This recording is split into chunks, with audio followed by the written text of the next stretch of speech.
Well, my shower broke during the recording of this episode, and I can only assume that Jamie was able to do that with her mind because she did not like the fact that I wasn't crazy about this movie. Jamie? Yes. Let's go watch Labyrinth. Oh, no, wait, hold on. Jamie, let's go watch Legend.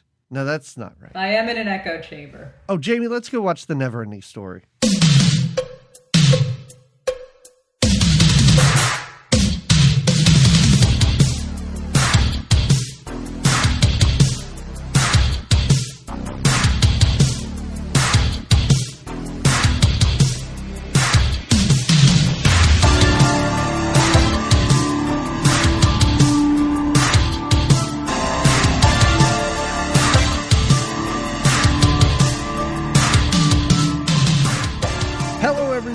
Welcome to another episode of Good Times, Great Movies. We're an 80s movie podcast, and every other week we watch a different movie from the 80s, and then we talk about it. My name's Doug McCambridge. I'm one of you two hosts, and with me, as always, riding a giant... dragon is like the third dragon thing dog. I would think of. Right, it's a dragon dog. All right, it's a dog. Because he's got weird scaly. I didn't realize as a kid. I was like, something is wrong with that dog's skin. It looked like these giant pearls hot glued onto this thing, and I'm gonna say that's probably what they did. I mean, probably not real pearls. That's very expensive. But yeah, that thing. I think because of the dragon skin. I think that's the dragon skin, and it's a part dog. Yeah. Lucky dog. I don't think they needed to do dragon. that. Just keep it an adorable dog. I think they should have kept it furry. Yes. Furry with a long dragon body. We didn't need the weird scaly skin. It just is very off-putting. There are certain parts in this movie. I love it when the narrator is like, after several days of being unconscious. I was like, wait, what? Several days of being unconscious? Yeah, but those little hobbits were taking care of him, or those little gnomes. I felt like I was in The Princess Bride then. Like, all I could do was, because I don't have the nostalgia that I think a lot of people do with this movie. Oh, right. It just kept feeling, like, from the jump, I was like, oh, it's Labyrinth. And later, I was like, oh, it's that Tom Cruise Legend movie, but his that Legend balls movie, aren't hanging out at every instance. I liked it much better than a Legend. And having never seen Legend, but seen Neverending Story before, I reflected too on Legend. Legend was just... Saying you liked anything more than Legend isn't saying much for whatever movie you're talking about. I'd put a lot of stuff above Legend, honestly. There's less bubbles in this movie than Legend. Less bubbles? So maybe that's the only thing Legend has going for it over any other woodland creature fantasy puppet movie. I don't know how to categorize this. But anyway, we're here to talk about, I almost said Legend. It's not Legend. It's the Neverending Story. Yes. Because it's... Sorry, I have to do it every time. Turn around. I don't know the word. Oh, okay. I should save this for your bathroom break. Sorry. It was like, every now and then I feel a... Nope, that's not right. No, but similar kind lyrics. of an 80s energy. Yeah, so we were talking about The Neverending Story. From, oh my God, I didn't write the year down. 1984. Great. Directed by Wolfgang Petersen, German director. It's a German book. Is it really? I think so. This is a book, right? Book. Okay. That's why we're doing it for Children's Book Week. Yeah. Okay. It's not just a movie about a book. It's a book that has a movie about a book. It's a book so about complex. A book. It's very layered. A movie about a book about a book. Okay. And we're doing it for Children's Book Day? What is it? Children's Book Week. Mm-hmm. Book Week. Scholastic. Get your orders in. Yeah. But before we start, there's a couple things. You want to put on your bald wig haircut? Your first of bowl all, haircut? I was going to say I'm already rapidly losing my hair. I'm pretty much... Wait, what haircut? What are you talking about? It came out all kinds of wrong. A bowl cut? But that doesn't make sense. What are we talking about? The little boy, he's got that weird bowl cut happening. Yeah, I mean, I don't I'm not going to beat this kid up too much. I mean, this is Oh, prime. he's fantastic. Yeah, this is prime 1984 kid's haircut. Like, this is just a generic, I want my kid to look like a child who is not recognized on the street. What haircut do you have for him? It's great. It's great. It's got the long, big, thick bangs. Yeah. But I will say this. For some reason, our $15 pledge levels on Patreon are flying off the shelves. Wow. Between this recording and last recording, we had 2 of them snapped up. And I can only assume it's because at one point I mentioned that we would be willing to do 2-part TV miniseries. People jump for that. Right. They go crazy. They got a whole list. And I don't say this to, try and, I don't want to say trick people into giving us money on Patreon, but No I trickery. did limit the amount of those because, no offense to our listeners, I just don't want you to pick all the episodes we do through an entire year. So I think there's 3 or 4 left. So Okay. So that's- snatch them up if it means a lot to you. if that's something you're interested in, and remember, if you do the $15 thing, you get to choose an episode for us to cover every year. Annually, we'll give you a month. You pick a movie or apparently a lengthy TV series, and we will talk about that. But anyway, we're on Patreon, we're on Facebook, all that great stuff. We have a website, and people might not know this, we have a YouTube channel. We do. I was very excited that I got that up to date and then never talked about it on the podcast. But if you find Good Times, Great Movies or GTGM on YouTube, you can subscribe to us, and we would really appreciate that. Yeah, we love it. We thank you for your subscriptions. Yep. Thank you for the subscriptions to All all of the the things. things where you subscribe to us. This is a longer opening than usual. Normally we kind of get right into it. I have another question for you about this movie. Okay. I looked it up before I started to watch it, You did. and I got something that told me it's 1 hour and 42 minutes. I then rented it from Amazon, and I was watching 1 hour and 33 minutes cut. I think I got 1 hour and 35 on HBO. Wait, okay. So there's 3 cuts of this movie apparently floating around out there. Okay, I just wasn't sure because, spoiler, there are times in this movie where things just jump randomly, and I was like, am I getting a weird cut? Or is There this is weird cuts. like there, a kids movie, so it's got to be as streamlined Yeah, as so they possible? didn't know how to. Yeah, there was a couple of weird cuts. I had seen this movie before a couple of times, so there was a lot. There were some things that were interesting again to watch as an adult and remember differently. There was only one, and I'll mention it when we get there. There was only one thing that in watching this, that I was like, I don't remember that, but it wasn't even that big a thing, and it might have just been because I was a kid and I don't remember it. Wow. But I hope it has everything to do with Major Dad being this kid's dad. No, wait. This very, very beginning piece. Let's get into Okay, this, let's because go. I wanted this beginning to be a movie all on its Just, own. it is. It's an after-school special. This Is what it is. relationship between his kid and his father is amazing. This kitchen scene I don't remember at all, but yeah. But before we get to the kitchen scene, we have our beautiful opening sequence, which we get to listen to our wonderful titular theme song. And it's really just that whole song with clouds, right? Different colored clouds, different trippy clouds. We're in the sky. We're baby plumes of smoke once it almost looks Fantasia's like gone. like dry ice in slow motion. There's really cool colors. Yes. There's something about this movie that at times kind of looks great the whole way through. I was about to say at times it looks great, but all their fantasy stuff is really cool. And you can tell it's just such a crazy limited budget. Like there's matte paintings all over the place.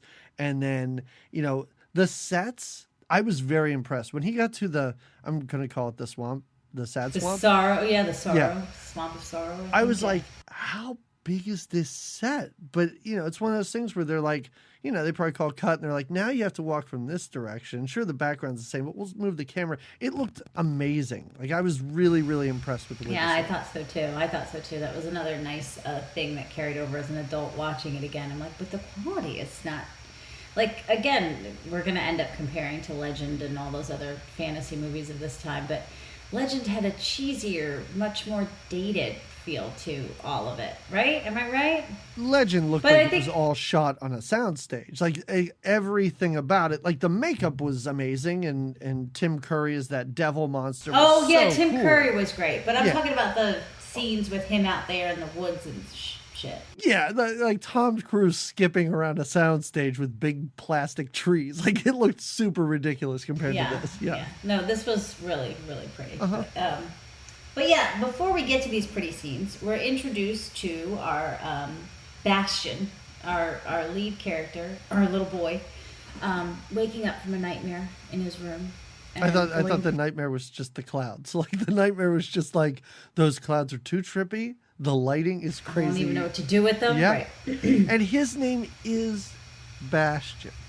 Yeah, Okay. not Sebastian. I thought maybe the baby princess at the end of this was just like giving him a nickname. and Giving just, him like, a little shortening that Bastion. thing. You little Bastion.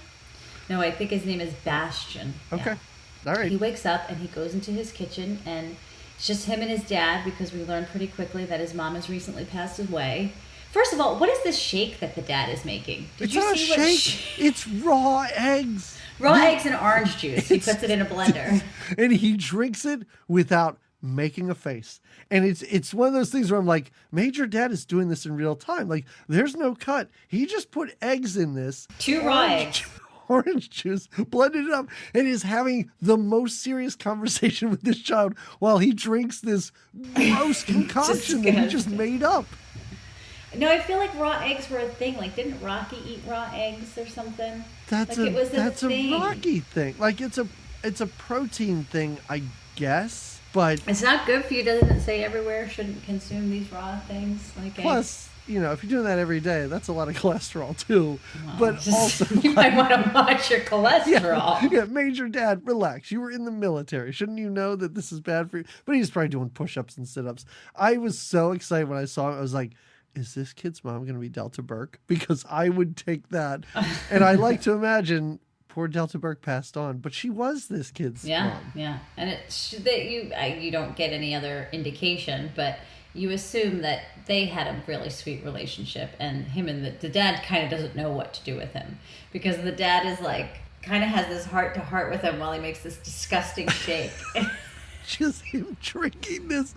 And I wrote my notes. First, I'm like, I couldn't even focus how insensitive the dad was, because I was like, oh my God. I was like gagging. I wrote in my notes, nobody is addressing this. This kid isn't saying a word about this. Major Dad doesn't even like put it down and be like, oh, what am I doing? What was I thinking? I should have cooked these, and we're all just having an off day, son. Right, that would be so Yeah. great. But it really is like, this is my morning routine before I go off to whatever job I have, and leave you alone to just be like, Yeah. I don't know, don't be late to school. And the kid's like, well, I wasn't late yesterday. By that time, his dad's already He's gone. already gone. Well, and the dad already also explains to him, like, so he goes to this thing, and again, obviously his mom, the wife, has recently passed, and the dad's like, yeah, I know, we're all going through some hard times, but, because Bastion says, I had another one of those dreams. Right. And the dad's like, well, basically, he's like, you got responsibilities. We all have responsibilities, and we have to put our feet on the ground and think with our heads. Yep.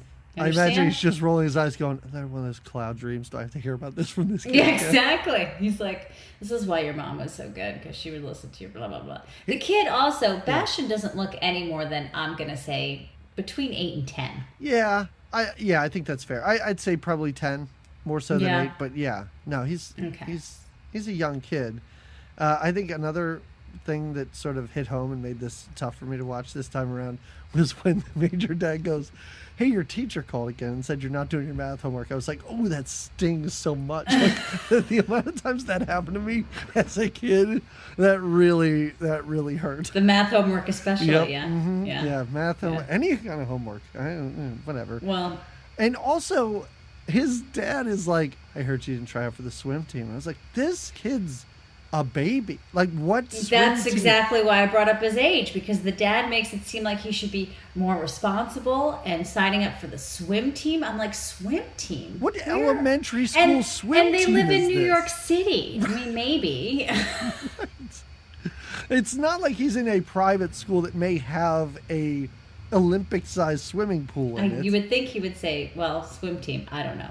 the dad was insistent that he join it. No, it's really bizarre. And like you said, it's kind of like, start facing your problems, kid. You know, like your dead mom. I gotta go. See you later. Bye. Have fun. Yep. Like, that's really... And like you said, he tells him, don't skip school again, but leaves before the kid can even be like, but I didn't skip yesterday. Yeah. Like, because he's clearly out all night when he's reading this book and keeps himself in the attic. And there's no concern. There's no, like, at the end...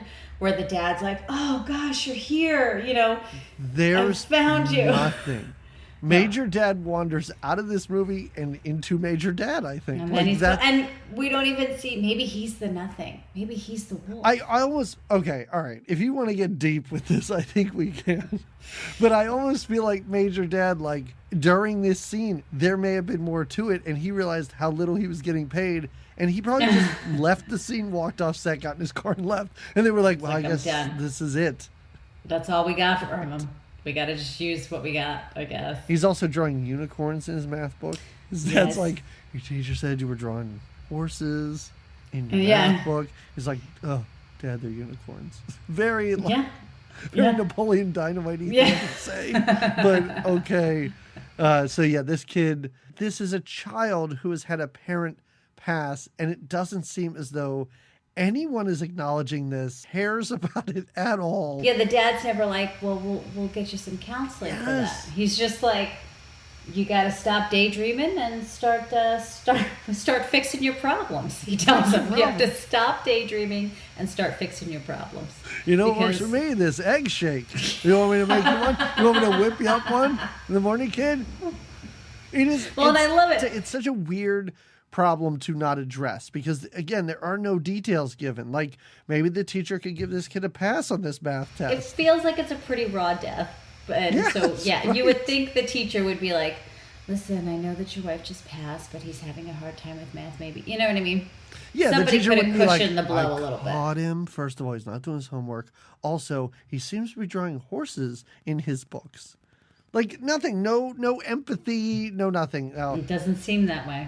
Right. I mean, we don't know what this phone conversation was like. I like how we're spending most of this conversation on none of the fantasy parts of this movie. We're really just trying to get to the bottom of this dad's beverage choice. We'll be an hour in and we'll be like, and then he flew a dog around. Can we wrap this up? Yeah, exactly. What? No. So he does live, it's a very busy city. And the dad just left him, and I guess, you know, he's a city kid, so he's going to walk to school. Sure. But right away, you didn't remember this when he's picked on by the bullies and they throw him in the trash? Nope. These 3 bullies, these awful, awful kids. Your heart goes out to this kid. I've never been thrown in a dumpster before, but these 3 bullies chase him, pick him up, and toss him in the dumpster. This is like comically severe bullying. Mm-hmm. I like how they call him out and they're yelling like, give us your money or whatever. Yeah. Give us your lunch reaction, money. And listen, if there are any kids listening to this that are currently bullied, here's a little tip for you.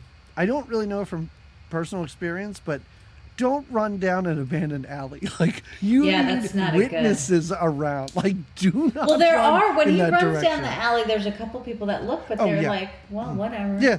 And like, whatever. Kids. So maybe it's around. kids playing games. Yeah, I don't know. But they throw him in the dumpster not once, but they try to get, when he gets out, they try to get him again. Out. I was like, don't all you have to go to school? Yeah. Like, don't you all have to be at school? Mm-hmm. These kids really do just look like kids that are like, I'm not going to school today. Let's skip school and pick on this dumb kid. And pick on this kid with his They haircut. basically try and throw him in twice. But luckily, a second time, he ducks out into an old bookstore. Yeah, and then we meet another bizarre character. Just in and out of this movie the same way Major Dad was. Yeah. Little creepy old Carl, I think is his name. Yeah. He walks in the bookstore and he closes the door, and the guy is like, get out of here.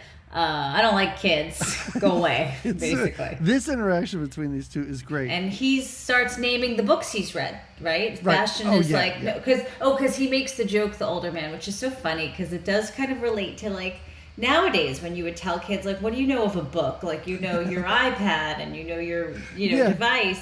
He starts saying, what do you know of books? You wouldn't be interested. Go to the arcade. That's down the street. That's where you need to be. There's no bleeps and blorps and boops and lights in here, you dumb kid. And the kid's like, I read books. I like Robinson Crusoe or whatever. Robinson Crusoe. Hey, this guy apparently runs a haunted bookstore. Is that fair to say? The way that he describes the books, this kid, it makes it seem like you don't want to read these because you'll die. Well, this book in specifically the book that he is reading, because he's like, what are you reading there? He says, oh, this is no ordinary book. This is a book that is, and you could see why. I want to know, so we get to see what Bastian's never-ending story is. Yep, What's Carl's never-ending story? I imagine it's the same exact thing, but Carl's there. Because this is something I didn't realize as a kid, but it should have been obvious to me, but I wasn't thinking that way, that Atreyu was Bastian, right? In the story. That's another thing that I was a little confused by, but go ahead, please lead this to Carl. So what, who is Carl's Atreyu? Like, who's the warrior version in Fantasyland of that bookstore owner? I'm pretty sure we know the answer to that. It's Wilford Brimley.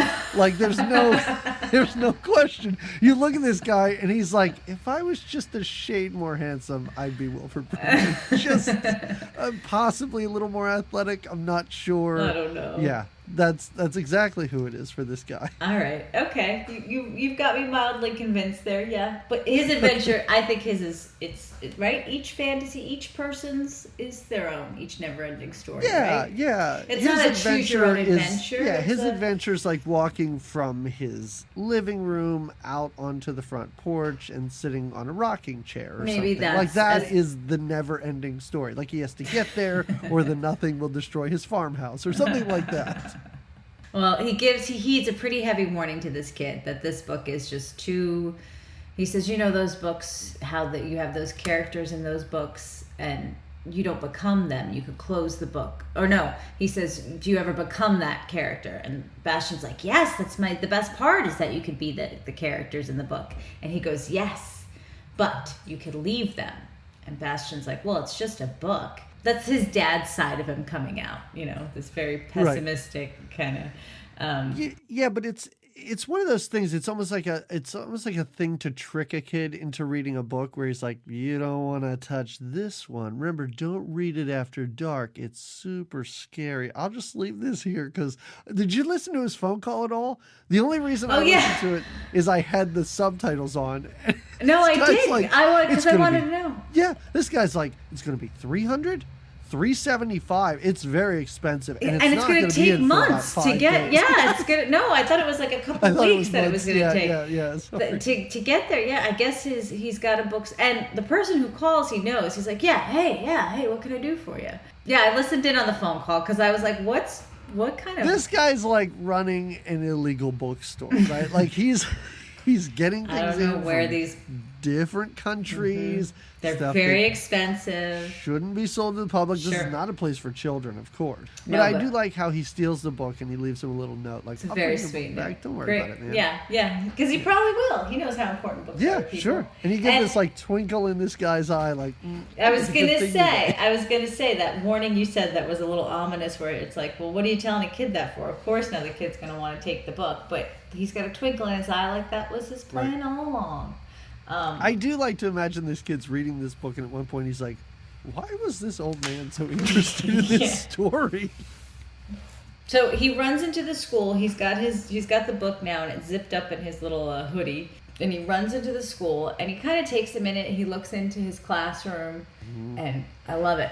Math test. Oh, no. It's a great little voiceover, because we wouldn't know what's happening in this scene. I love how there's the one empty desk sitting in the front, and the teacher even like looks at it and shakes her head a little bit. Like, I just called that kid's dad. Oh, he's still not here. Oh yeah. No, he's definitely not going to class now. He didn't want to take the math class, so he goes. The key for the attic, first of all, as we discussed earlier, I think we discussed this while we were recording.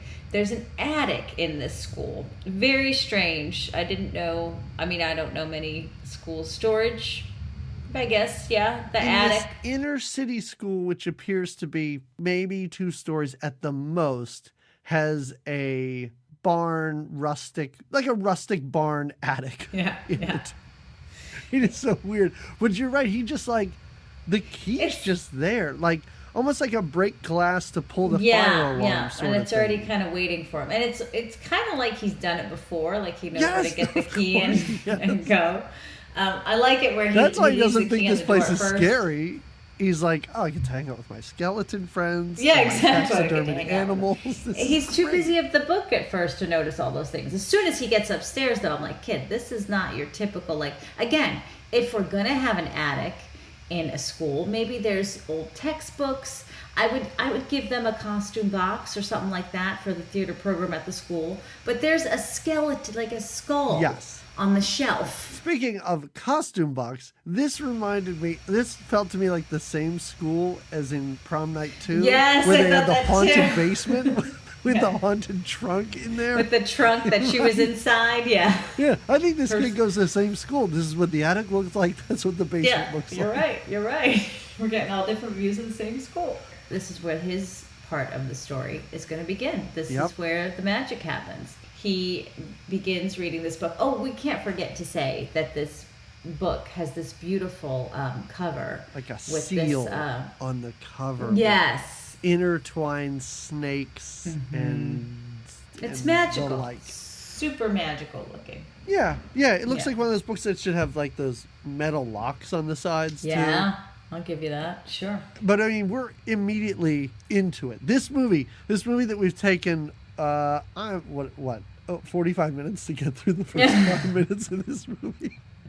I was gonna say this movie wastes no time getting to it. We're the ones. But we wasting do. time. We're wasting a whole bunch of time. This kid's life, blah blah blah. His dad appears to be horrible or at the least negligent. He hates school. There's bullies, and then boom, we are transported to goblins and giant bats and super fast snails and a giant rock pit. Like, it comes at me where I'm like, this is not how this book starts, right? Because I feel like I'm already in the middle of a movie that I have not been watching.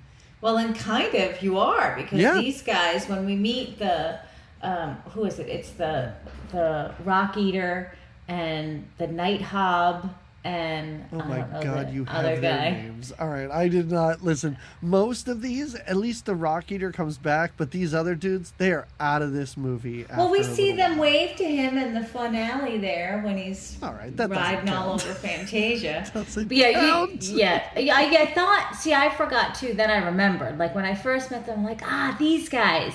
And in watching it again as an adult, I was like, are they part of his adventure? And then when they left, I was like, oh no, I forgot. It is. It's just a Treyu journey, really. Because that's what I was thinking too. I was like, isn't this about a boy going on an adventure? Like, who are these weird little goblins? No, like, I remembered them, but I didn't remember if they were a part of the adventure. I'm like, do we see them the whole time? And thankfully we don't, because I don't know if I could stand that one witchy one licking lips things that he does. Eyebrows? Yes. That guy? Yeah, that guy was a little creepy. Like, he's not a good guy. He's a bad guy, I think. Like, there's I don't something. know. Yeah, that makeup, is not a hero. It's pretty great. He flies a narcoleptic bat around. This bat that is his means of transportation is always sleeping asleep. constantly, but still continues flying. Like, very weird. There's the other short guy that rides this snail, and then there's the Rock Eater, the sweet Rock Eater. Yeah, the Rock Eater's all upset because his land of rocks used to have rocks, but now it doesn't have rocks. And hey, you have some rocks here. Let me eat rocks, and we'll talk about rocks for a long time to start. Well, this and the rocks fantasy fall adventure. because he's such a. Sure. That's what happens. These two are kind of camping out with Yes. their riding partners, I guess you could say, or their vehicles, their animal. They all have their vehicles. Yeah, the Yeah. rock monster rides like a big wheel, basically. Scooter. Like a big giant scooter that has like a steamroller at the front. Yes, of it. in the front of it. But I just don't understand what's happening. Because the rock guy's like, oh, all my rocks are disappearing. You guys still have rocks. And the other two are like, oh, that's so weird because other stuff's disappearing. I guess the world is ending. Oh, I guess that's why we're sent on this mission. Like, it's like they don't sort of understand what they're doing or why they were sent here until they all sit around and go, oh yeah, that's why we're doing this. Like, well, I think the two know. When the rock guy comes, they're not quite sure, because he comes with a lot of baggage? He's a big rock man. Well, they're on a mission, I guess, and they're not sure if they should share their mission. But you're right. It's like they have a group discovery. Well, then this is what we were all doing. Let's go and do it now. Yeah, So, it really is like they all just forgot what was happening until this rock guy showed up. They're like, oh yeah, we got to go to that ivory tower. we got to keep going. We got to meet up with it's the Empress. They all want to talk to the Empress because the lands in which they were from have been disappearing to this awful, basically it's like a storm. That's the nothing. I don't think we need to describe what the nothing is, because nobody in this movie bothers to try and describe it. It's evil that will destroy everything. That's it. Like, that's it. That's all you need to know. It's a big evil thing that needs to be destroyed. It's all the negative thinking, basically. The evil, the people that don't believe, that don't... Sure. You're being the nothing right now. No, I'm not trying to dismiss the nothing. I'm just saying it's a nothing. It's just... And the person that can help, they believe, is the Empress. So off they go to the ivory tower. And it is a beautiful... It's just a giant ivory tower that looks miles tall. Yeah. And they kind of get up, at least the bat guy, like, kind of gets up and he has bat peeking the windows. Peeking in, yeah. And we don't see the princess for most of this movie. No, we don't meet her till near, yeah. He's just this old guy who can barely deliver his lines. This guy's like, oh, the princess. I love when he's like, this is not what he says, but he basically, because you see this cast of characters, you get to see the people of Fantasia. I love the melded face people, where it's like the two faces, they basically have three eyes and two mouths and everything. It's pretty cool. But and then there's the giant head people. There's the people with just the giant heads. It's just like Mardi Gras giant heads in here. Yeah. But he basically gets up and he's like, oh, our world of freaks will be destroyed. Our world of freaks. And everybody's really upset, but he's like, I don't know. We sent for... Now I'm not even doing the old man voice anymore. No, I don't know. We sent for Atreyu. He's a great hero. He'll be here any day now, and he'll save us all. And, of course, we think we know as the audience, that Atreyu does show up. But nobody's convinced. Oh yeah, Atreyu does show up. He's he's very unique, this older man with his horn head and his long beard and his sorcerer's outfit. He looks like a mix between like something that would be on Star Trek and like one of the guys in like the old Japanese kung fu movies with those big giant with those long beards. beards. Yeah. I could see that. But yeah, he shares the news. Oh, well, part of the news is, besides that they're waiting for this warrior to come, this Atreyu warrior, who hunts the purple buffalo, the princess, the Empress, is dying. She can't save that's them. the big problem. Yes. It's not that the world might explode. It's that this baby princess might die. Yeah, and she is in a bad way. She can't help them. They're all there. He's like, I know why you're all here. It's because you want her to help you. Well, guess what? You're shit out of luck. Right. Because she's actually... You came from all corners of this weird place, you big heads and three eyes. But sorry, everyone. Yeah. That's pretty much it. Yeah, that's how, and he says, but this warrior will come and hopefully he will save us. At the same time, he talks about the warrior hunting, being a buffalo hunter, and Bastian looks, for a while we're like deep in the story, right, the Fantasia story, but then we'll peel back and see what Bastian's up to.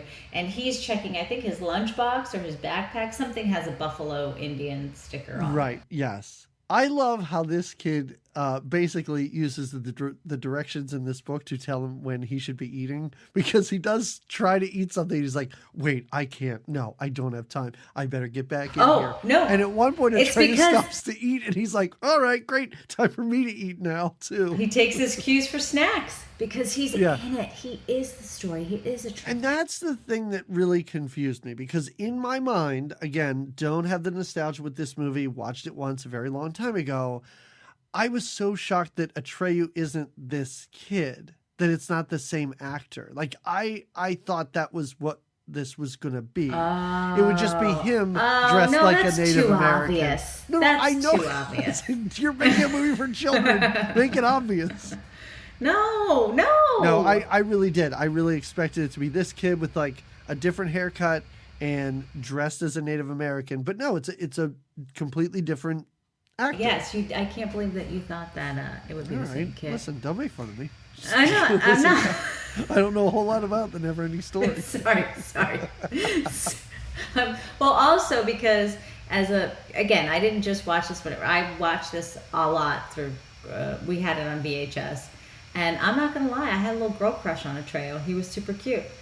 He's way hotter than this nerd. Yeah, exactly. He is cuter than Bastion. Right.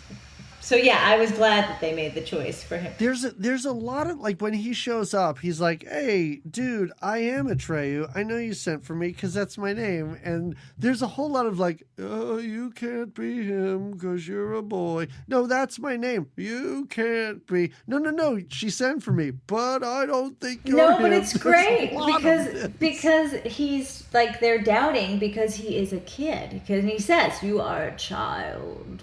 Yeah. We're looking for the warrior. And he's like, "Well, I'm the only Atreyu in town. You asked for Atreyu, you got me." And, you think this big-headed freak over there is going to do it for you? Do you see anybody in this group that's going to do better? Look at these monsters. I'm your best bet. My horse is parked out back, so I'm good to go. You think the fast snail and the midget man peeking in are going to do much? I don't. The guy flying the sleepy bat?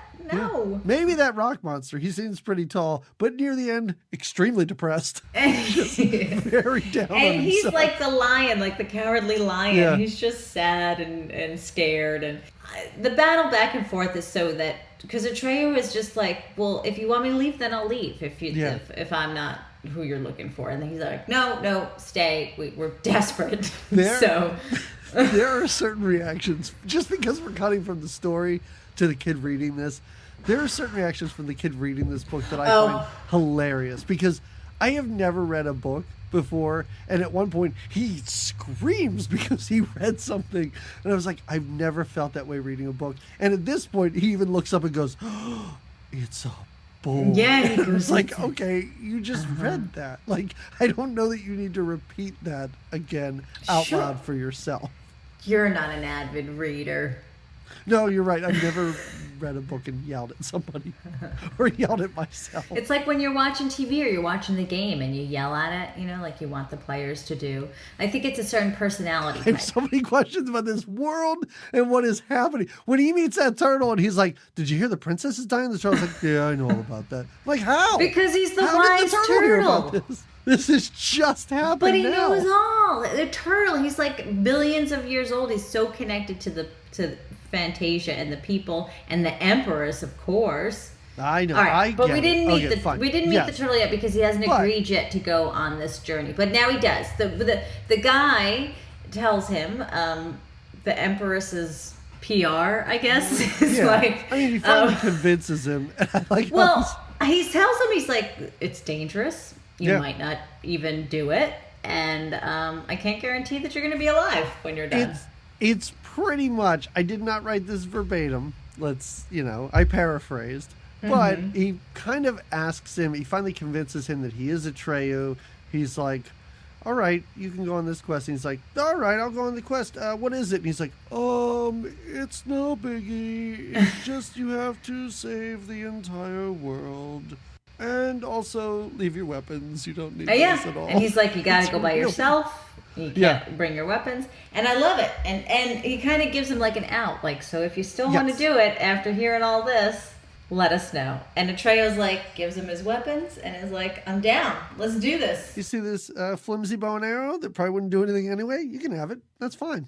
I don't need it. I'm on my way. Yep. And then he gets given this magical necklace, the orange. Yes.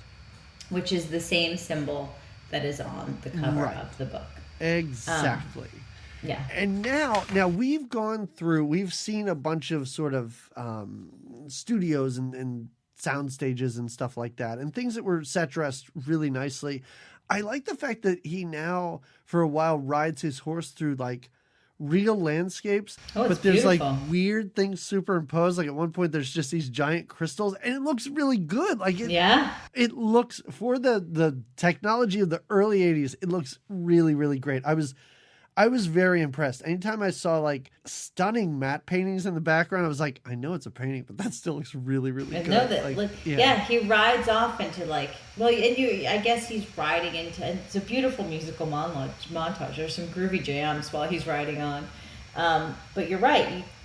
Also, I just wanted to mention very quickly that we also have a narrator for some reason during this that jumps in from time to time. At this point, the narrator says something like, meanwhile, and then it just shows like a scary monster with teeth, and it's like, monsters are scary. Now back to our regular movie. yeah.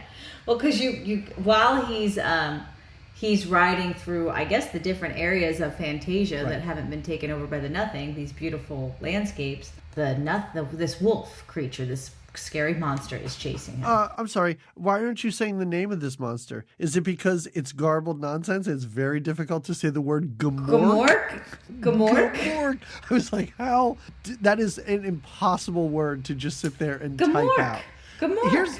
Here's what I did find really funny: as you write your notes by hand. Yeah, I do. And I type my notes out. Right. I am not saying at all, this is why this character is named Atreyu, but other than the A, the rest of the letters are the line I see at the how top they're of right the next keyboard. to each other. Like, it got so easy to type after a while. I was like, oh, this is just, all right, they're all right here next to each other. It's a warrior's name. That's why. Simplicity in the typing. Come on. I don't know. I was thinking it later, although then I was like, Gamork, I'm all over the keyboard here.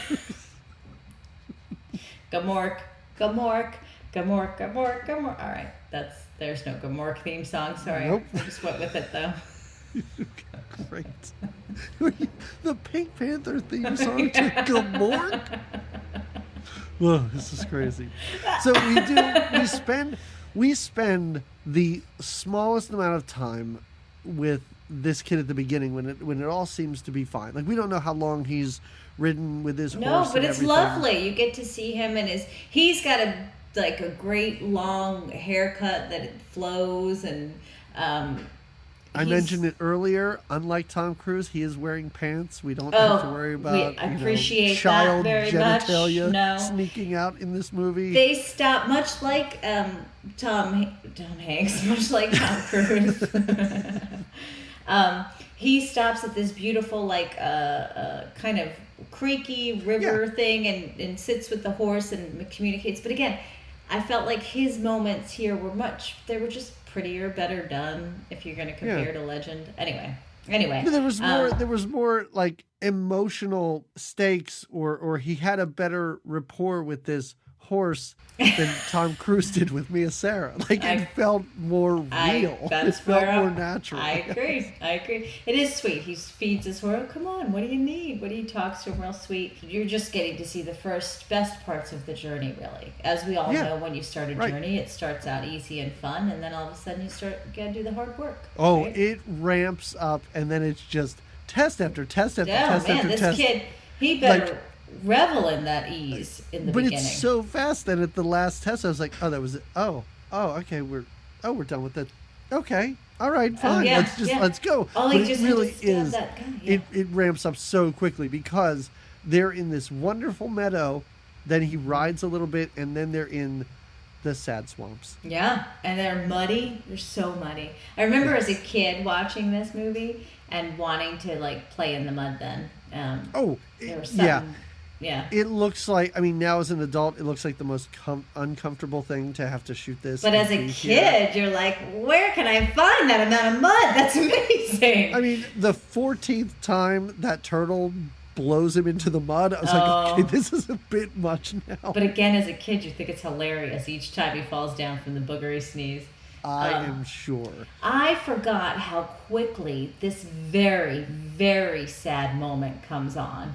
Wow. Yeah. You and me both, because this is even if you have never seen the Neverending Story and you're just listening to us talk about it for some reason, you know this. Like, you know this scene. You know that this kid's poor horse dies in this swamp. It just sinks down like it's quicksand. And he's trying to save it, and it doesn't get saved. But here's what I'll say. Perhaps, this is when I like that I have some distance here, and I didn't watch this a lot as a kid. I could see as a kid this being a devastating moment. For me, I was like, thank God that horse died quick before I had any attachment to it. I'm not saying I didn't feel anything, but I was like, I just met this horse. Like, I don't have the attachment that this kid does to it. And I didn't know it was so quick in this movie. I knew it was coming, but it shocked me how fast it was. I agree. I agreed to the latter, that it was shocking to me how quickly it came on. Because I thought we had a little more adventure. Just like I thought when we first met that crew, the snail rider and I was like, are they with us for the whole thing? Oh no, that's right, they're not. I forgot, oh yeah, the horse, Artex isn't with us for the whole thing. So as they're marching through this mud, you could see it's not easy and it's hard. And does the narrator come on here and say how the mud, or maybe it's Bastian doing the voiceover, how it's no, mud. He's just crying. Like, this kid cannot keep it together. Of course he is. So they talk about how the mud, it'll kill you basically with its sadness. The sadder you are, the more that and if you feel the sadness of the swamp, then the swamp takes over you. Which tells me that this is a very sad horse that just,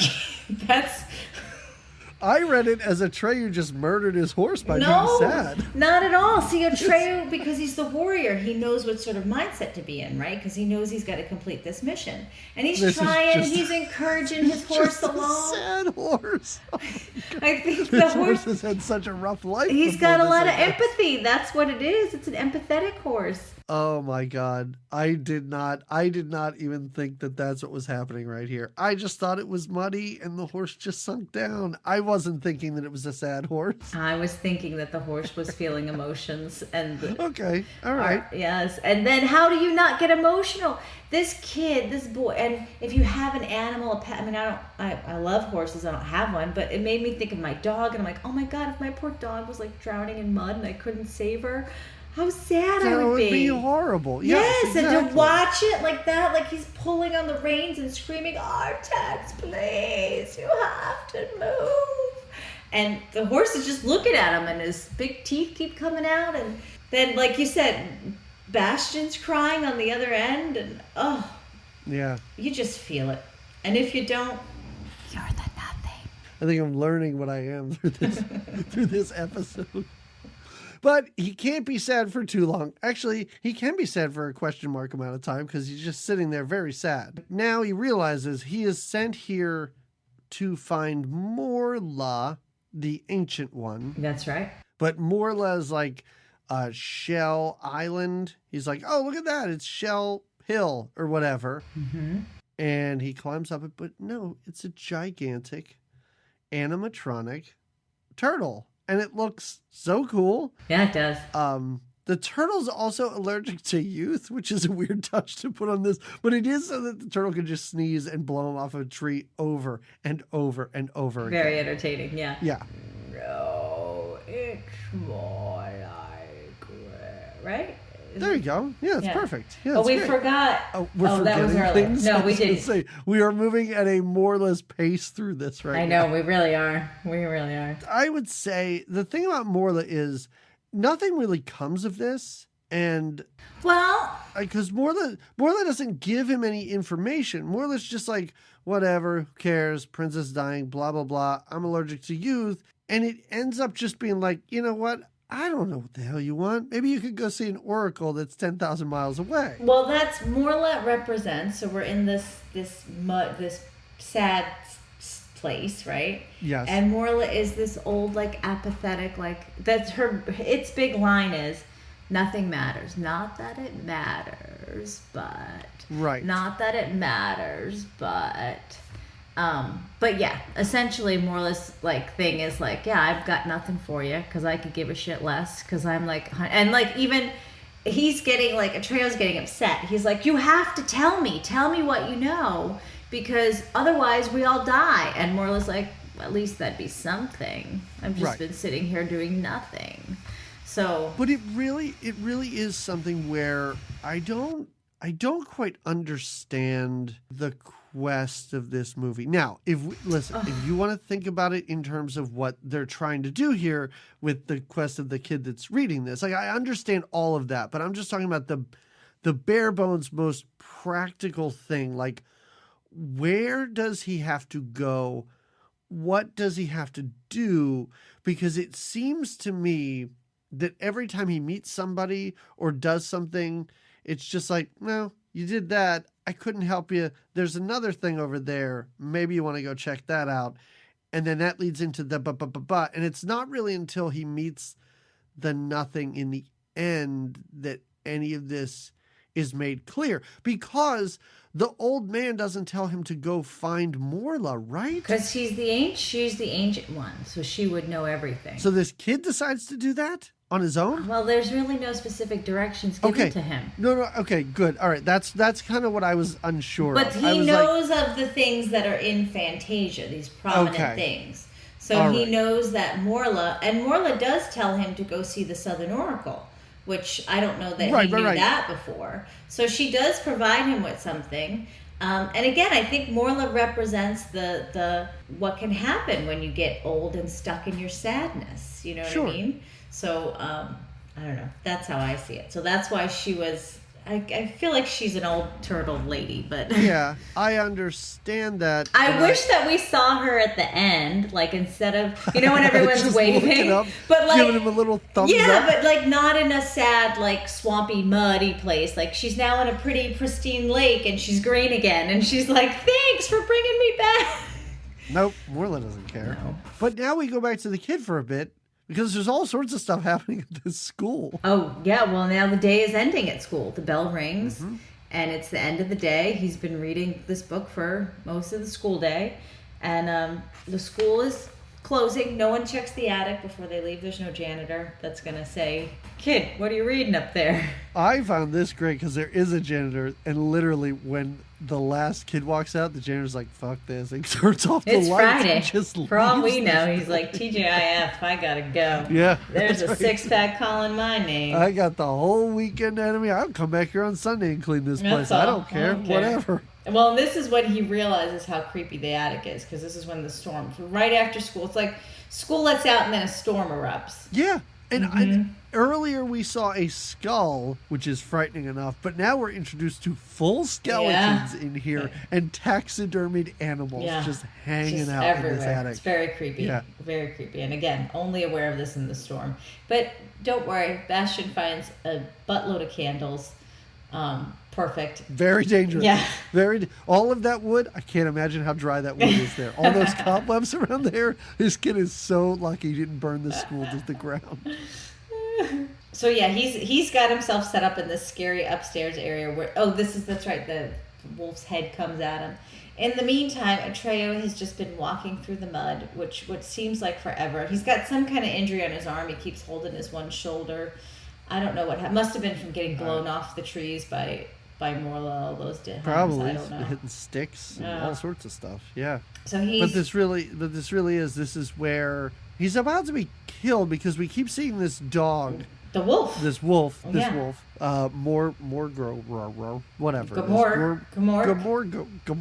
Gamork and Mindy, something like that. But yeah, this thing's about to get him, which I love it at the end when the thing's talking to him. When he goes, I almost killed that kid when I was gonna, but he was in like the swamp. I don't know whatever happened to him. Yeah. What is happening at the end of this movie? This wolf is so depressed. He didn't murder this kid, and he doesn't even know that he's talking to the same kid. It's so great.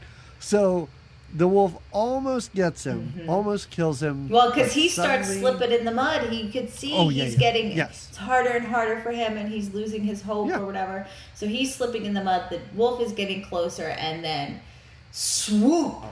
Big dog thing. A dog dragon. A big flying dog dragon comes in and saves him. This is when he wakes up cuddling with him. Yeah, he's just snuggled up in him. Super clean. He's super clean and bandaged up. And there's this one, Bastian on the other end goes, oh boy. Yeah. This kid's amazed by everything that happens in this. It's an amazing fantasy. That's why. So yeah, he wakes up, and I love it. It's like a one night stand for him, for Atreyu. He tries to quietly sneak away. And even this dog's like, "Are you trying to sneak away? Yeah. Pretty sure you were trying to sneak away. I guess you thought I was asleep and you just leave." No, that's not the way it works, man. I also love just how convenient everything is with this. How he's like, I don't know. I got to go really far. I got to go 10,000 miles. And the dog's like, guess what? I already did that for you. I know. Well, It's this wonderful shorthand. It reminded me of In the Money Pit when it was like 4 months later, their house is done. Yeah. It's like, oh, great. All right, I don't have to watch that part of it, I guess. yeah. We don't. Yeah, he's like, I had to go 10,000 miles. Like, actually, I took you 998. It's right over yeah, there. exactly. You're in a good way. But then he explains, because, yeah, at first you're like, how is this possible? All right, this is... But then when he says his name is Lucky. His name is Lucky. So if you have a dragon dog named Lucky helping you out in any adventure, you know you're going to be ahead of the game somehow. We all need... Wait, what? This thing's name isn't Lucky? What are you talking Yeah, it about? is. Isn't Luck. this thing's name like... A luck dragon. He's a luck dragon named Falcor. Oh, Oh, you're right. Sorry. His name isn't Lucky. Sorry. It was Lucky. Sorry, his name Lucky the Falcor dragon. No, he is Falcor. He is a luck dragon. He's a lucky dragon. Mhm. Got it. All right. Sorry. Yeah. He just, I guess, knew where this kid needed to go. I think it He has to took do him with the there. necklace, maybe. I don't know. Don't forget, he's wearing that necklace that is supposed to protect him. The Empress gave it to him. So Now we meet, I don't know, would we call it Billy Crystal and Carol Kane D grade? I don't know. Yoda and Yoda's wife? I'm not well, they're sure. like these little gnomes Yes. that live in this. They are, I guess, they help take care of. It's very much like a fantasy domestic sitcom that we're in for Yeah, just a yeah, little yeah. while. These two are bickering, having a great time. This man should not call his wife a wench as much as he does in this movie. It's what they at call each every other. turn. Like, I really loved it when he's like, oh, I got this awesome telescope and we can like totally see these oracles. It's great. And he just yells, to the winch, wench. yeah. I really thought that was funny. I was like, I guess this is a kid's movie. Let's keep going. Let's just move. He is like no, what does he say he is? Because he's an expert in a scientist. He's a scientist, right? Oh, I was going to say he's a guy who really likes to watch strangers be murdered. Oh, That's what I think no, his pastime is. No, he likes watching these warriors try to get through this oracle, right? And Right. he's and they studying never them. do. No, they don't. But she is like a healer. I do like she makes a potion. Yes, to sort of... For Atreo, and she's clearly helped bandage it up. Her potion is batwing broth with the eye, with lizard brains in it. Yeah, it's a whole thing because as he's drinking this, she has to explain, oh, there's so much gross shit So in much. this kid. Listen Yeah. Wait up. till you. know? But drink Yeah, up. stuff. Drink up. You are drinking right Yeah. now, like... Not the gag of after he drinks it, but, she says it while he drinks it. And he's okay with it, too. Like, yeah. he's been out for days. They make that very clear. He hasn't eaten anything. He hasn't had But he looks anything to great. drink. He's been all cleaned up since the swamp. fantastic. So he's Yeah. And now, mind you, they're tiny little gnomey people. So they Right. take when the winch wench watch thing you were talking about. There's this like contraption that he has to get Yes. in. The little man does, and meanwhile, Atreo just has to climb up a little mountain. So they're not, or up a little hill. I guess it's to show you the difference in their size. Anyway, yes, they look through this crystally telescope thing, and they see these two. And I had sent you Yeah. a picture of the oracle, and you had made in a movie that really like there's not even cleavage or anything. Yeah, there's no cursing. No. There's no there's no violence. Mm-mm. There's nothing, but are. very curvy oracles. Yes, I'm imagining the props people being like, "Hey, how anatomically correct should these?" Oh my sticks God, be?" who are these Like, props people?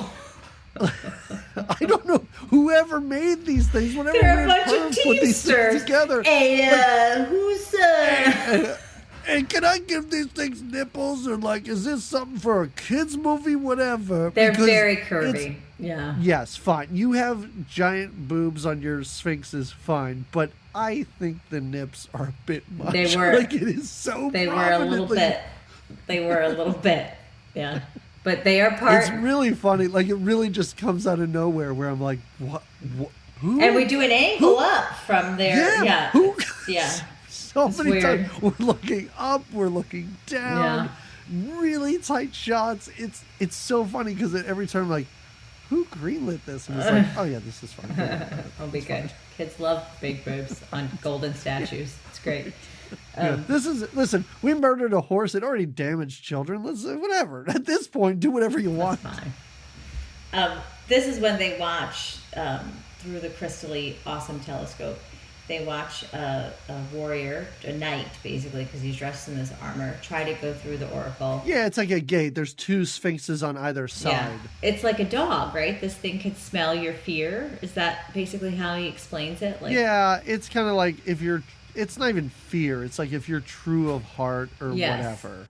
Because because the kid basically takes over and Atreyu's like, I'm looking through his telescope, old man. Like, you've seen plenty of people die. Yeah. And he's like, what's happening? Are their eyes open? Are they closed? He's like, no, their eyes are closed.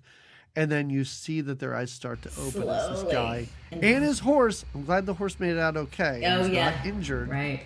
We already watched one horse die. But these things open their eyes and totally like zap this dude. Yeah. And fry him, because later we see him and he's like a burnt. He's a crispy critter. When that kid sees him later, it's very scary. Yeah, it is. But no, right after Atreyu watches this happen, he gets a little nervous. He's got this little like face that he makes that he does a couple of times throughout the movie, and then he's like, "All right, I got to do it. I got to go through it." And the little old gnome man is like, "No, I haven't even told you about the second gate. Yes, it's much worse than the first." Mm-hmm. And this really is like a standard kids kind of like adventure movie where it's like we are not spending time with these people. It's meeting a fun character, moving on, meeting another one, moving on. Because this kid really does watch this dude get blown to hell and cooked, and he's just like, you know what? I gotta go down there. I gotta go do this. I'll see you guys. Well, later. he's like, I'm on a mission. I got to I gotta get there. I gotta figure this out. This world is coming apart, and I gotta. And this is probably. Well, not probably. I think this is the most dicey thing that he goes through. I mean, I know his horse died, but this is really, like, he's really close to being killed. Yeah, well, because he starts out and he's doing great. And even the guy watching is like, oh my gosh, he's going to make it through. And then he looks down at the charred remains of the other guy. And that's when he takes a big gulp, and it takes a minute. And you see the eyes start to peel, a little light open. And the gnome guy starts yelling, and this is when Bastion, too, on his end is yelling, run, just go, just be brave. And Atreyu runs and literally, makes a jump and just misses the laser. But he misses it, and he's like, oh, fucking did it. He's like, that's great. Let's go on to whatever's next. And I almost feel like something happened with this movie where they put the whole thing together and audiences were just like, what's happening now? Now it's winter. What's going on? Because now we get the longest monologue in this movie of the old guy being like, now he's going to go to the second thing. And let me tell you what this is all about. Oh, yeah. Because sometimes it drives people crazy and they're all mad and nobody's ever made it through here alive. And I'm like, thank God he explained this, because I would not understand why he's in the snow, why there's a mirror, why this is supposed to be freaky. None of this. Because it's not, for the old guy being like, this drives people out of their minds. He looks in the mirror, sees the kid reading the book, and then is like, well, that was weird, and walks right through. Like, that's it. But Bastion freaks out. He gets the most freaked out as the kid reading it. Because that's part of it. So this is the one part. Remember I said, there's one little piece that I didn't remember. I don't remember this. I don't remember the snowiness. I don't remember him looking, because he gets to this mirror, and like you said, the little gnome guy explains it all, and it's that this is when you see your true self. And when you see your true self, sometimes he said, people that are good learn that they're bad, people that whatever. You see the trueness of your heart, and it's not always what you think it is. But also, I sort of understand, because he is kind of like, I don't know, I watched my horse die and just almost got blown up 10 minutes ago. This is nothing. I'll walk right through this mirror. I'll just look at it. Okay, it's a kid with a book. All right, and then off I go. When Bastion reads that or sees that, he goes, this is too far. This is too far. It's too much. That old man's messing with me with this book. I don't get it. I like your interpretive readings of this. I really like it. Thank you. Yes. This is when the Oracle tells him what what do I need to do? This is what he's thought this whole journey. He thought that Morla would tell him this. What is it that I need to do? Yeah. Oh, this is when the makers of this movie went, all right, well, we had this big turtle, and we had this flying dog, and these old people. What should the last one be? You know what? More boobs. Let's just do it. Let's just go. Let's go. Now shiny blue boobs, yeah. They're shiny. They appear to be icy. That's kind of sexy, right? Let's just do that. See, it's really funny because they do talk to him. Like, they're not ones that shoot lasers.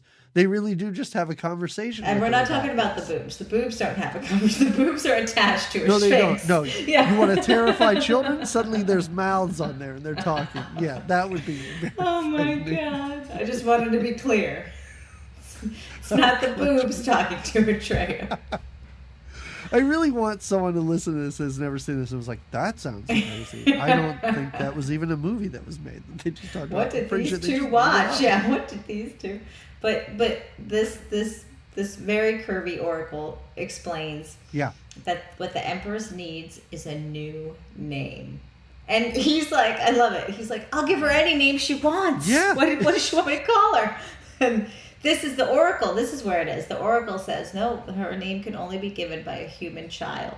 It's a human that needs to give her the name. Atreyu's like, where the hell am I going to get a human? We're in Fantasia. And they're like... He doesn't live in Fantasia. Yeah. Just like go get outside the boundaries of Fantasia. Mm-hmm. And that's when I was like, wait, I thought this planet was Fantasia.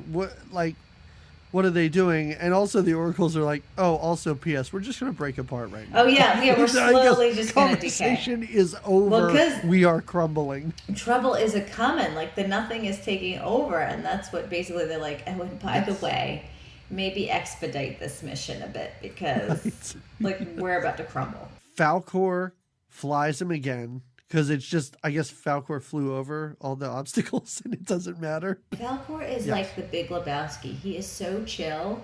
He's just like, hey, don't worry. Everything's going to be great. We're just going to get there. And Atreyu's like, I don't know. Like, these guys are, I gotta give her a name and I gotta get to the end of the Fantasia here because I gotta find this human kid. And he's just like, Falkor's just like, yeah, and you will. It's going to be groovy. Don't worry about it.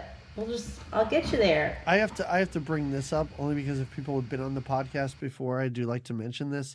The voice of Falkor and the voice of the narrator and the voice of it does do a lot of voices. Something at the beginning, whatever, is Alan Oppenheimer, and he's been on this podcast before because he is the voice of Skeletor, who we talked about in our He-Man and She-Ra Christmas on Patreon, and that was a fun episode. That was a very fun episode.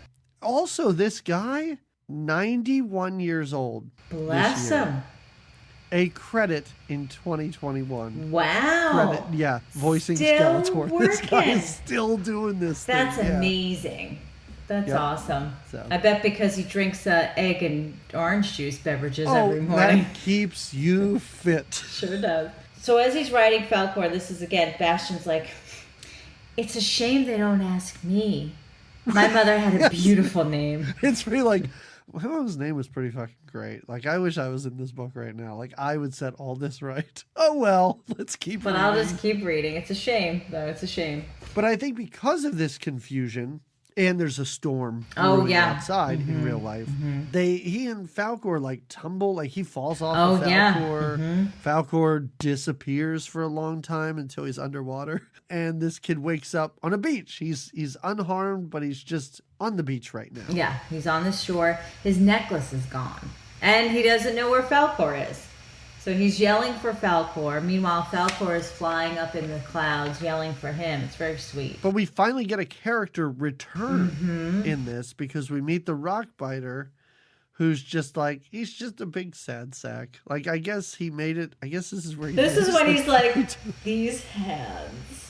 These powerful hands. Yeah. It's such a weird monologue because it's like, I guess everything will be destroyed, but it's like an old boxer who's just like, he's been in retirement for years. He's like, these hands, man, these used to do some serious damage, but he's given up. But he says they look so big, they look so protective, but they couldn't protect my friends. The nothing took them, the little snail and its rider guy, and Yep. And Atreyu just like, that sounds terrible. That sounds terrible. I gotta go. Yeah. This is really depressing. Yeah, Like, I gotta find the human boy, and you clearly are not gonna. I would ask you to come with me, but I'm afraid at the first sign. You're kind of a downer, yeah. Like, yes, a real downer. Okay. Have you ever read The Wizard of Oz? Have you ever heard of the Cowardly I Lion? feel like you guys are Because kin. you, my friend. You're definitely connected, yeah. But yeah, it is. It's very sad and kind of just like you said, for a character to return and then return in this way. It's... But this is when he wanders up into this cave, where as he walks around, he sees everything that he's done. Yes, it's all painted on the cave walls. Paintings. Yes. Mm-hmm. Everything. And he doesn't know what's going on. Yeah, he's very confused at this point, doesn't really know what's happening. But then he finally meets, now we have a face-off. Oh, yes. Well, he sees the horse, he sees the everything. And then there's also a picture of a wolf. And then he turns, and then in the cave is the wolf. With the very, like, you notice how that wolf's nose moves? Nose moves His a whole snout. lot. Yeah, because it's a snout. This is. My favorite thing about this wolf is they didn't have a full wolf. Like, they had a head. Yeah. It was perfectly animatronic. It's always in shadow. It's got 2 different colored eyes, which is kind of cool. Yeah, yeah. And it does look scary. Yes, Like, it's got the sharp looks, teeth, yeah. Yeah. It looks legitimately like Red Riding Hood kind of frightening here. I agree. And yeah. They have a very long conversation. Yeah, the wolf who has been chasing him this entire time, you would think would just go in and attack. And Yeah. like you said before, the wolf is like, well, I was chasing this boy, and then I lost the boy, and I don't know what that took to think. My whole mission was to kill this kid. I was in the sad swamps, and I almost killed him. Are you listening to me, kid? I'm trying to tell you my whole life story here, man. And this kid, like, as this wolf is telling him things, the kid's, like, reaching around me, like... For some "Can I sharp find a big objects, sharp yeah. object here." Well, because now he And I knows. love it. He does stand up, and he's like, "Ha-ha, it was me the whole time." Yeah.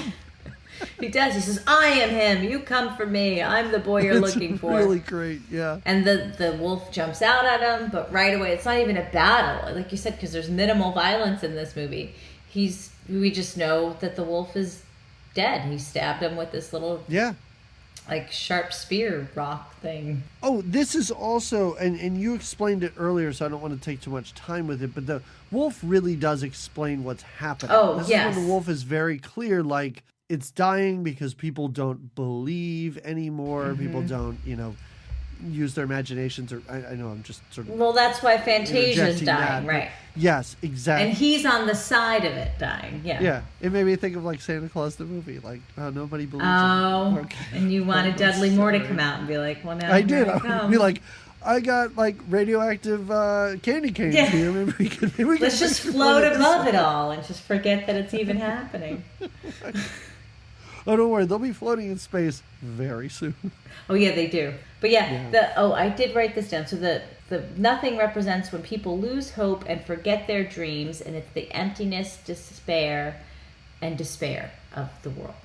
I wrote that down. I want, So I had to- because of that, I want something at the end of this movie where this kid reading the book is like, my dream is to be on the swim team. Oh yeah, what I that's should be right. Dad doing. was right all along. Because that doesn't, I mean, I don't want to say it has nothing to do with this kid, but it's not like we were ever introduced what his dreams are or what he hopes to be or No, what but he it's the hopes to whole come. fact that he's got to keep that alive in him. He's got to keep his hopes and dreams alive. Because that's what else I know. Maybe this movie was just too abstract for me. And that sounds bad that I'm a grown adult watching this and I'm like, maybe this was way over my head. But I mean, I almost in a weird way want certain things to just be spelled out and telegraphed where at the end of this movie, the movie ends and I'm like, I don't know what's happening right now. Like, I don't know what to think. We'll get there. But at the end of this, I was very confused. Oh my word. In a movie where it has to do with how it ends. Like, I just need him to be confident and to go into his house and to be like, Dad, this is the way it is now. Not ride a dragon through the streets and bully the bullies. He needs to do that. No, he could do that without a dragon. No. I feel like we're going to argue about this, and we're almost to the end, so let's just get there. Well, I did want to say this because it reminded me of, what was that movie with the spice? The power. Spice is power. Dune? This reminded you of Dune? Because the wolf is explaining how people with no hope are easy to control. Okay. And when you can control people, you have power. That control is power. Right. And then that made me think of the Dune and how it was like the spice is power. Okay, that's all. And also because the kid was like, Falcor, yeah. don't move right now. That flying syringe can't see us. That flying syringe. Oh, so Falcor finds his necklace? Yeah, he dives into the water. Yep. He returns it to him. Yes. Really cute, puts it around his neck. Now they're flying through, space, it looks like, and it's just, chunks of the whole planet rock. has been destroyed. Yeah, he didn't, and even he's getting sad at Trey. I was like, God, so I failed.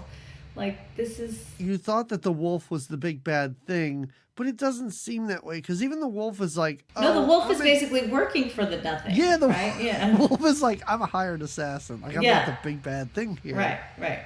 So through wind, the whole planet is destroyed, and you're right in that they're just flying through space, which looks very peaceful. I understand the whole planet was destroyed. Everyone, all those big-headed people, they're all dead. All gone, yeah. But it's just kind of like, well... I could do this. And they really do say I just have to believe in myself and touch this medallion or whatever. And when he does it, they look, there's this chunk that just has the princess's whole tower on it. Oh, yeah, the ivory tower. Yeah. Yes. It's completely intact. And he's kind of just like, hey, let's go over there because now we can wrap this up. Yeah. Well, this is what we need to get to. If we've destroyed the planet, maybe we could at least still save the Empress. Yes. And the necklace did guide them there. When we get there now, Atreyu, I guess from the battle with the wolf, he has this big slash across his chest. Yeah, it's a bit much because it doesn't look that great.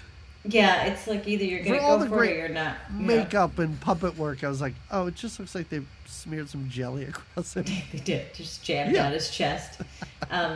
This sweet Empress, boy, first of all, she's adorable with the clearest milky white skin. Yeah. And she's got a very worried look. She's like, "What, Atreyu? What? You're here? What are you doing?" And he's like, "I failed you." But she's not even worried. She's just kind of like, "Hey, why the long face, Atreyu?" Wait a minute. This is her voice. This is her. Not... This is how she sounds, child. She sounds like the old lady in Poltergeist. I just feel... She's a little Southern belle. She's the Empress of... That is not what she sounds like. The Earth thing's gonna save us. Stop it. Boy, I didn't know that would be the impression. That and Reagan are two things I can never do again, I guess. Unless we do Poltergeist, then I'll be like... Get in the TV. That works. Okay, that's fine. not what the Empress sounds like, though. But she's totally chill. For being sick and dying and her whole planet exploding, she's not the one who's worried because she's just. You show up, you're like, you big faker, Empress. Look at you sitting all prim and proper. You don't look sick at all. You look totally fine. Why didn't you save the planet? You're a jerk. You couldn't think of your own stupid name, Empress? No, the Empress Susan, is you're done. Exactly. Now can we save the planet? She is he is very apologetic. He's like, I'm so sorry. It's my fault. I failed you and the world is gone. She's like, no, you didn't. He's here. You brought him with you. And I love it. Atreus like, where? What are you talking about? What is with me? And she's like, the human boy, he is with you. He was with you. And again, she retells the whole everything. And this is when Bastian's like, are you talking about me? They can't be talking about me. I think it could be me. And the world is now crumbling around her. Things are shaking. He falls back. Something crumbles and he falls to the ground. And she's saying he doesn't understand that he has the power. He doesn't understand. She thinks that he's just a boy, and so why would he be so powerful? Well, and this is where he kind of understands it, but also he does say something like, I have to keep my feet on the ground. Oh, he screams it, yeah. Straight and narrow, just like my dad said. But then I guess, does he just like yell his mother's name? Yeah. Because it just said yelling. I didn't hear the name, and even on closed captioning, it just said yelling. Like, if you look online, I guess in the book, and I didn't read the book, so I looked online, and this told me in the book her name is Moonchild. He yells Moonchild. Are you kidding me? Which is his a very mother's name was Moonchild. She was a hippie mama, I guess. I went to elementary school with a girl named Fairlight Ferguson. Fairlight Ferguson. Fairlight, all one word. Yeah, Fairlight, one word. Yeah, wow. And her sister's name was like Moonbeam or something like that. See, you don't know what hippies will do when they name their kid. It's one of the reasons I don't have kids. All right, so he yells out Moonchild or whatever. Uh-huh. And now he's suddenly in space too with this princess, and she has like, I have just a little grain of Stop sand. it. You're not allowed to do that. Stop. I can't stop now. This is the voice I had in my head before we started recording. That is not what she sounds like. All right, she's very soft-spoken. All right, but she talks about how she has a grain of sand. It's the only thing left of her planet. Mm-hmm. But now maybe I wasn't paying attention. Maybe. Possibly. She says that he has unlimited wishes. Oh, yeah. Yeah. Oh, okay. So I did not mishear that. And it really is like, you have unlimited wishes. What do you want to do first? Like, maybe your mom returns. How about not being bullied? Because maybe that's part of saving the planet. That's part of it. These wishes, this fantasy, yeah. Maybe you could have like a math whiz helper monkey do stuff. Maybe you don't have math whiz help. Oh, no. You just want to ride that flying dog. Okay, you could do that. That's fine. That would be my first thing. After being through that adventure, my first thing wouldn't be like, how can you help me with my math homework? My first thing would be like, what? All right, I may have put that out of order, yeah. But perhaps your mother not being deceased is a wish that this could possibly... was part of the journey. Part of the story was for him to overcome the grief and the sadness that he felt from losing his mother. You ride a flying dragon dog? I think that could do it. Honestly. I think it would help. Yeah. I think it would help. And I feel like the dragon sort of embodies some of Moonchild's personality. Probably. Very easygoing. Very, you got this, kid, not a problem. Yep. He's given this empress his mother's name, and this empress now rules this amazing land. Yeah, because they do fly over the land, and he sees everybody, like you said. He even sees Atreyu. Atreyu's fine. He's on his horse again. They're riding through the countryside. We see some of our old characters that wave and say thank you. And then he goes to the real world, where he kind of like just buzzes the bullies, and then they jump into the dumpster because they're so scared. Yeah. Did you notice there are 3 bullies when they get out of the dumpster? There's only 2. Yeah, I don't know where the other bully went. Okay. Question mark. Yeah. He killed him. All right. And this is how this movie ends. And this is why, I'm not saying I was confused, but I did say that earlier. It's such a weird, abrupt ending because the narrator does come on, and the narrator's, it's kind of just like, we got to wrap this up, because the narrator goes, he did a bunch of cool shit before he came back to the real world. I'm like, what is happening? What are you talking about? What cool things did he do? Returning to the real world means what? What is his relationship to his dad? I hate to keep going back to the math homework, but is he a better student now? Like, I don't know. The bully saw him on a dragon dog, and I'm like, how does this help? You need too much closure. How does it help him? It helps him in his mind. He has unlimited wishes. The more wishes, the more magnificent Fantasia will become. Fantasia is this amazing planet of imagination and wonder and hope and dreams. And the more that he can supply it, he can fuel this. So what do you need an ending for? You need a clean, earthly ending where you get to see him taking a math test and passing. And you see his teacher grading the math test. And his dad taking him to swim class or whatever and watching him at a meet. No. You know what? You're right. I am asking too much of this movie. Like, the movie hasn't given enough to you. The movie, it did give a lot. There's a lot happening in here. I'm still hung up on that fast snail.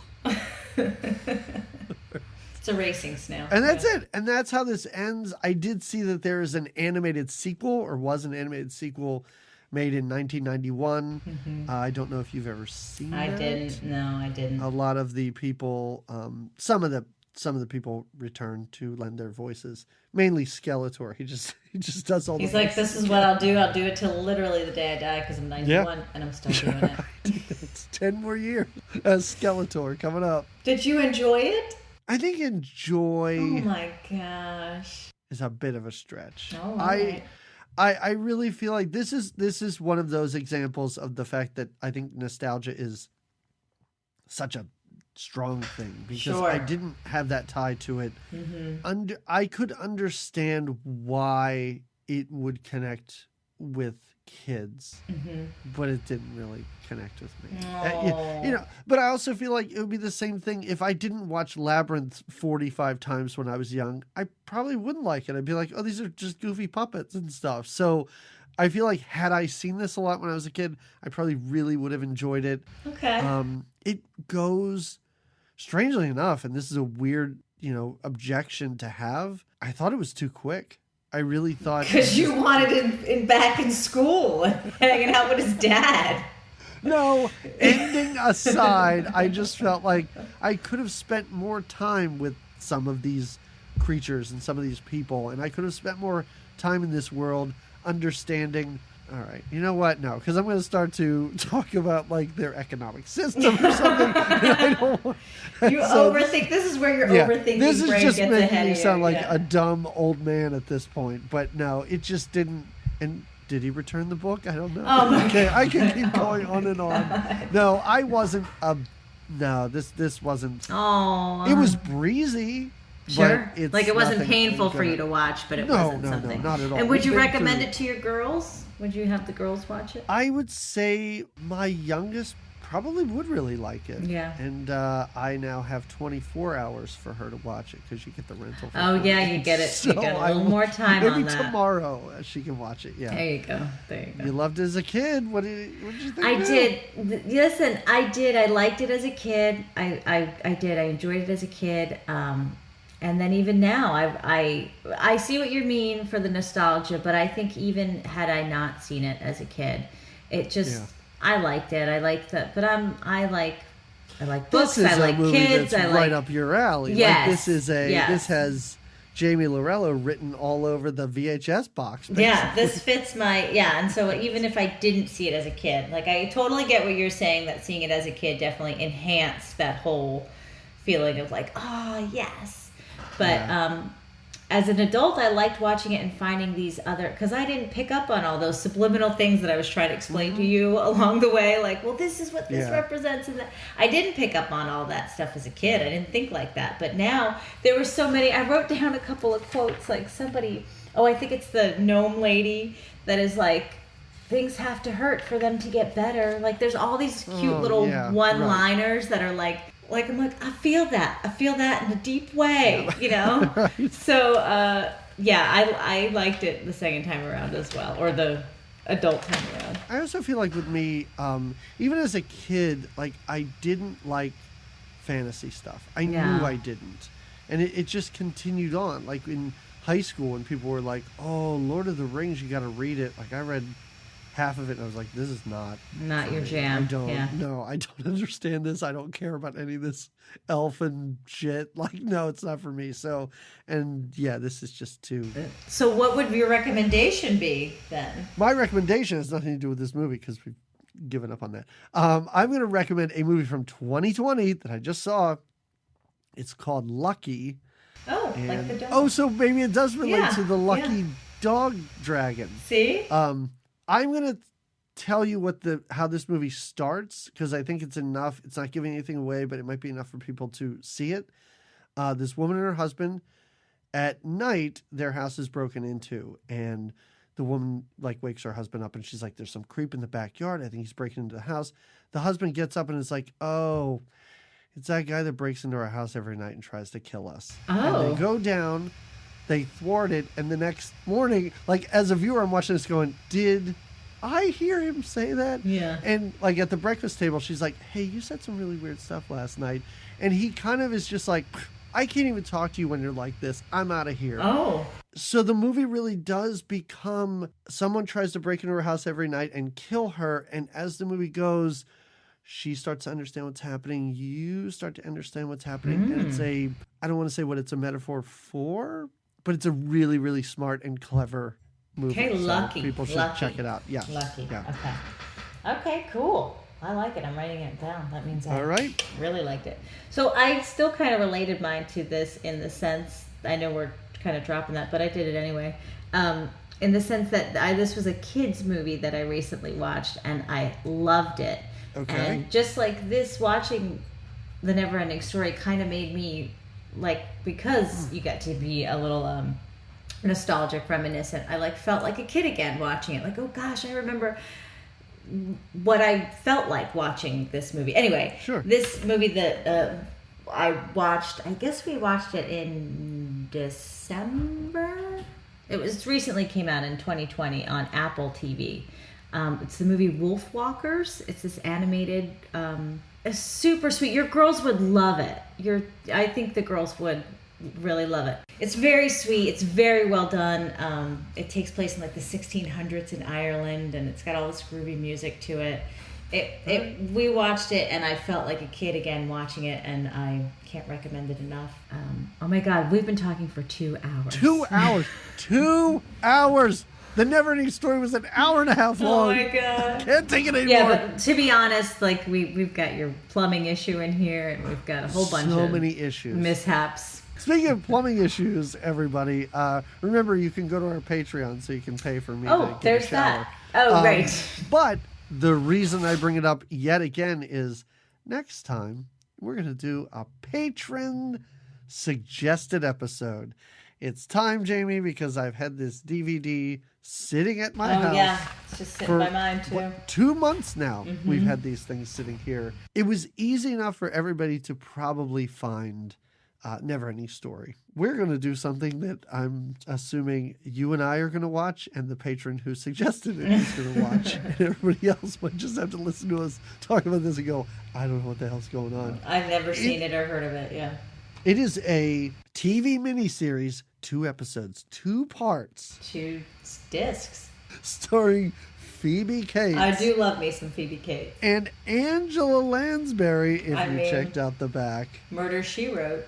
It is called Lace. Just not Lacey. Nope, just Lace. Yeah. So we're going to be checking this out. Now, here's what I will say, Jamie. It took us 2 hours to talk about an hour and a half long movie. I don't know how long this is. I'm assuming it's probably 3+ hours. So if maybe, I'm not sure that this will be the case, if we have to do like a multiple recording session, yes. Yeah. We might record it or might put it out as a 2-parter. We won't make you wait 2 weeks between the episodes, but maybe put one out on one Friday, one the next, and then the next episode the following. That'll satisfy. Yeah, if it's a lot, I mean, if it's just characters sitting around talking for long stretches and not really saying anything, I think we can handle that. We might be able to breeze through it, but this is a big thing, and we're very excited to our wonderful patron, Michelle, who told us how to get it, how to find it, and took the opportunity of being a wonderful patron to have us watch something very long. And this is the second. I'm going to challenge you, Michelle, next year to give us another movie where we have to buy the disc, because we had to get Sweet Liberty. Oh, yes, Sweet Liberty was the other one. Yeah. This has been a long one, especially for you patrons. Everybody else is probably listening. They're like, they keep saying how long, but it's really they're not. Right up against it's the same time as this movie. Everybody else has heard us for 2 hours already. But everybody, thank you for listening. We really appreciate all your support.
I like children.